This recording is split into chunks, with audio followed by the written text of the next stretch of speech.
بسم اللہ الرحمن الرحیم، بسم اللہ وحدہ والصلاۃ والسلام علی رسول اللہ، اما بعد۔ محترم ناظرین، نبی صلی اللہ علیہ وآلہ وسلم کا فرمان ہے کہ کوئی بھی شخص ایک ایسا جملہ یا ایک ایسا لفظ استعمال کرتا ہے، اس کا جو لفظ ہے اللہ تعالیٰ کو اتنا زیادہ پسند آتا ہے کہ وہ پہلے جہنمیوں کی لسٹ میں شامل تھا۔ اللہ تبارک و تعالیٰ کو اس کے لفظ کے پسند آنے کی وجہ سے اللہ تعالیٰ اس کو جہنمیوں کی لسٹ سے نکال کے جنتیوں کی لسٹ میں داخل کر دیتا ہے۔ حدیث میں ہے کہ جہنم کے دروازے سے اٹھا کے اللہ تعالیٰ اس کو جنت کے دروازے میں بٹھا دیتا ہے۔ اسی طریقے سے ایک شخص ہے جس کی نیکیاں بہت زیادہ ہیں، وہ بہت زیادہ نیکیاں کرتا ہے، لیکن بعض اوقات وہ اس طرح کا کوئی جملہ یا اس طرح کا کوئی لفظ بول دیتا ہے جو اللہ تعالیٰ کو سخت ناپسند آتا ہے۔ تو ہوتا کیا ہے کہ وہ پہلے جنت کے دروازے میں تھا، جنت میں داخل ہونے ہی والا تھا، جنت کے نیکیاں کر کے جنت کے دروازے کے قریب پہنچ چکا تھا، لیکن جب اس نے اس طرح کا کوئی لفظ بولا ہے جو اللہ تعالیٰ کو ناپسند آیا تو اللہ تعالیٰ نے اس کو اٹھا کے جہنم کے دروازے میں بٹھا دیا۔ اب اس نے جتنی بھی محنت کی تھی جہنم سے دور ہو کے جنت کے قریب ہونے کی، وہ ساری کی ساری محنت رائے گاہ ہو گئی اور وہ جنت سے ہٹا کر جہنم کے دروازے تک پہنچا دیا گیا۔ اب یعنی کہ اس کا مطلب یہ ہے کہ کوئی بھی شخص، انسان، کوئی بھی ایک جملہ یا ایک لفظ جب بھی بولے تول کے بولے، اس میں کوئی تکبر والی بات نہ ہو، اس میں کفر والی بات نہ ہو، اس میں شرک والی بات نہ ہو، اس میں اللہ تعالیٰ کی توحید یا توقیر والی بات نہ ہو۔ یہاں پہ سوات کے اندر، پاکستان میں سوات کے اندر بونیر کے اندر ایک بادل پھٹنے کی وجہ سے سیلاب آیا ہوا ہے، جو بہت بڑا سیلاب ہے، اس میں کوئی شک والی بات نہیں ہے، بہت بڑا وہاں پہ نقصان ہوا ہے، اس میں کوئی شک والی بات نہیں ہے۔ اللہ تعالیٰ سے دعا بھی کرتے ہیں کہ اللہ تعالیٰ ہمارے ان بھائیوں کی حفاظت فرمائے جہاں پہ سیلاب کا خطرہ ہے یا جہاں پہ سیلاب آ چکا ہے، اللہ تعالیٰ ان کی حفاظت فرمائے۔ جو اس سیلاب کی وجہ سے دنیا سے چلے گئے، اللہ تعالیٰ ان کی مغفرت فرمائے۔ جو اس دنیا میں باقی ہیں، اللہ تعالیٰ ان کے لیے جو نا ان کو صبر جمیل دے، اللہ تعالیٰ ان کو اس کے بدلے میں کوئی اچھا نعم البدل عطا فرمائے۔ لیکن بہت سارے لوگ سوشل میڈیا کے اوپر یہ جو سیلاب آیا ہے، یہ بادل پھٹے ہیں، اس کی وجہ سے کوئی اس طرح کے الفاظ استعمال کر رہے ہیں جو انتہائی ہو سکتا ہے کہ اللہ تعالیٰ کے نزدیک ناپسندیدہ ہو۔ وہ الفاظ کیا ہیں؟ وہ کہتے ہیں کہ یہ جو سیلاب ہے کہ یہ قیامت سے کم ہے، یہ قیامت آئے، کچھ کہتے ہیں کہ یہ قیامت ہے، کچھ کہتے ہیں یہ قیامت سے کیا کم ہے، کچھ کہتے ہیں کہ قیامت اس سے جو ہے نا کوئی بڑی ہو سکتی ہے، وغیرہ وغیرہ، اس طرح کے الفاظ۔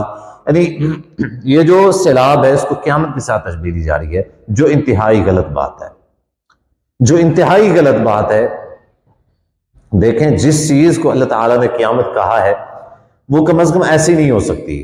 اگر ایسی ہوتی یا اس سے کم خطرناک ہوتی تو اللہ تعالیٰ اس کو بھی قیامت کہہ دیتا، اللہ تعالیٰ اس کو بھی قیامت کہہ دیتا۔ یہ زلزلے آنا، یہ سیلاب آنا، یہ عذاب آنا، یہ بارشیں آنا، یہ مصیبتیں اور آفتیں آنا، یہ پہلے کی بات ہے۔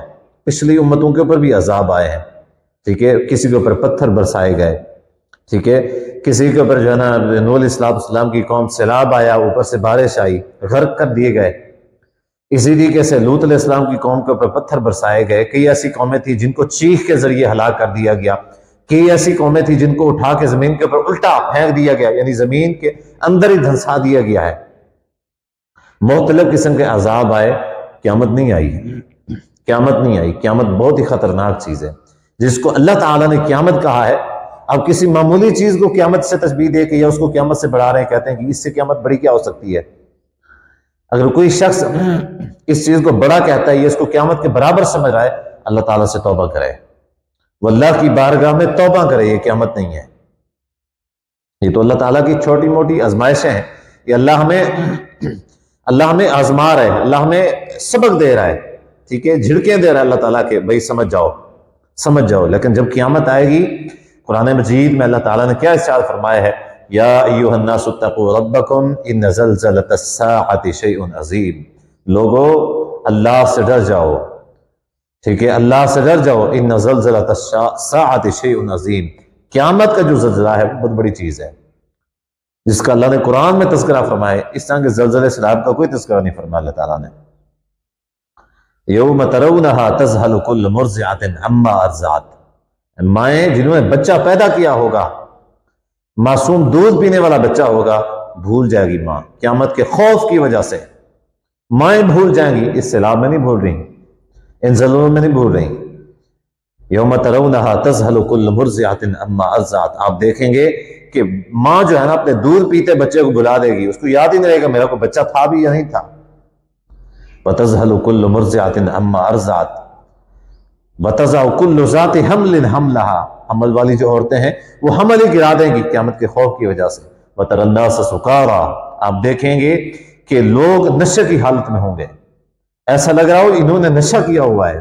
وما ہم بسکارا، اللہ فرماتے ہیں حالانکہ انہوں نے نشہ نہیں کیا ہوگا، ولیکن عذاب اللہ شدید، اللہ کا عذاب ہی سخت ہوگا. یعنی قیامت کے بارے میں بیان کرنا شروع کر دیا جائے بہت بڑی بات ہے. قیامت بڑی خوفناک چیز ہے، قیامت سے ڈرنا چاہیے، قیامت سے ڈرنا چاہیے. اللہ ہمیں قیامت سے ڈرا رہا ہے، یہ تو کچھ بھی نہیں ہے. تو اس کو قیامت کہنا یا اس کو قیامت سے بڑھ کے کہنا یہ بالکل غلط بات ہے. یعنی اللہ جس سے ڈرانا چاہ رہا ہے، لوگ کہتے ہیں وہ کچھ نہیں ہے، یہ بڑی چیز ہے. تو یہ کیا ہے؟ اللہ تعالیٰ کی شان میں توہین ہے. جس سے اللہ ڈراتا ہے لوگ اس سے نہیں ڈرا رہے ہیں، لوگ اس سے ڈرا رہے ہیں. گویا کہ وہ اللہ تعالیٰ جو بات کہتا ہے لوگوں کا مطلب یہ ہے کہ وہ غلط ہے، جو ہم کہہ رہے ہیں یہ صحیح ہے. استغفر اللہ الذی لا الہ الا هو الحی القیوم واتوب الیہ. تو اس طرح کے الفاظ کوئی بھی لفظ بولیں سوچ سمجھ کے بولیں، کہیں ایسا نہ ہو کہ اللہ تعالیٰ کی ذات اس سے ناراض ہو جائے. اللہ تعالیٰ ہمیں کیا کرے؟ جنت کے دروازے اٹھا کے اللہ تعالیٰ ہمیں جہنم کے دروازے میں بٹھا دے. اللہ تعالیٰ سے دعا ہے کہ اللہ تبارک و تعالیٰ ہمیں اس طرح کے الفاظ، اس طرح کے کلمات، اس طرح کے کفریہ شرکیہ جو جملے ہیں ان سے محفوظ فرمائے. اگر ہم نے جان بوجھ کے یا انجانے میں کسی طرح کو الفاظ یا جملے بول دیے ہیں، اللہ تعالیٰ اپنی بارگاہ میں ہمیں معاف فرما دے.